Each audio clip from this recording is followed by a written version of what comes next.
उदय होता है, उसका अंत होता है, जो आते हैं वो जाते हैं, ये विधि का विधान है। लेकिन गुरु जी का जाना भी एक शुभ समय है। आज नहीं तो कल गुरु जी जाते ही संसार को अलविदा कह के, हम भी एक दिन इस संसार को अलविदा कह के जाएंगे। लेकिन गुरु जी एक शुभ समय में अलविदा कह के गए हैं, क्योंकि उनकी पार्टी की सरकार है और उनके पुत्र इस राज्य के सबसे सशक्त नेता माननीय मुख्यमंत्री के तौर पर विराजमान है। तो इससे बड़ा अवसर हमें शायद नहीं मिलेगा गुरु जी के सपनों को साकार करने का। अतः शब्द नहीं है महोदय, गुरु जी एक बहुत बड़े उपन्यास है, वो किताब भी नहीं रहे कि शब्दों में और वाक्यों में उनको पढ़ लें। वो एक बहुत बड़े उपन्यास है जिन्हें एक कालखंड में पढ़ा नहीं जा सकता है, जिन्हें एक कालखंड में पूरे व्याख्या नहीं किया जा सकता है। गुरु जी को श्रद्धांजलि के साथ साथ मैं ये मांग करता हूं, क्योंकि मैं जिस क्षेत्र से आता हूं, गुरु जी का जो आंदोलन का केंद्र था वो पारसनाथ का इलाका था।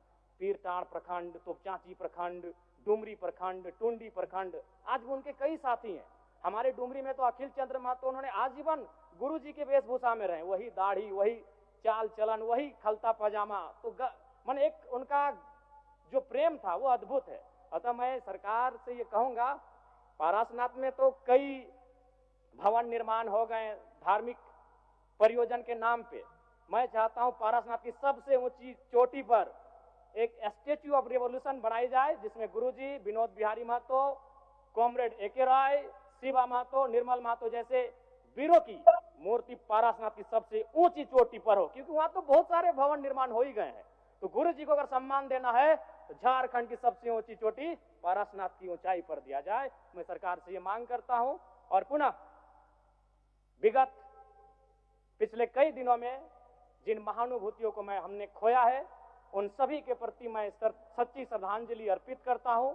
उनके परिवार को इस शोक को सहने की असीम शक्ति मिले, मैं ये प्रार्थना करता हूं। बहुत बहुत धन्यवाद माननीय अध्यक्ष महोदय। आइए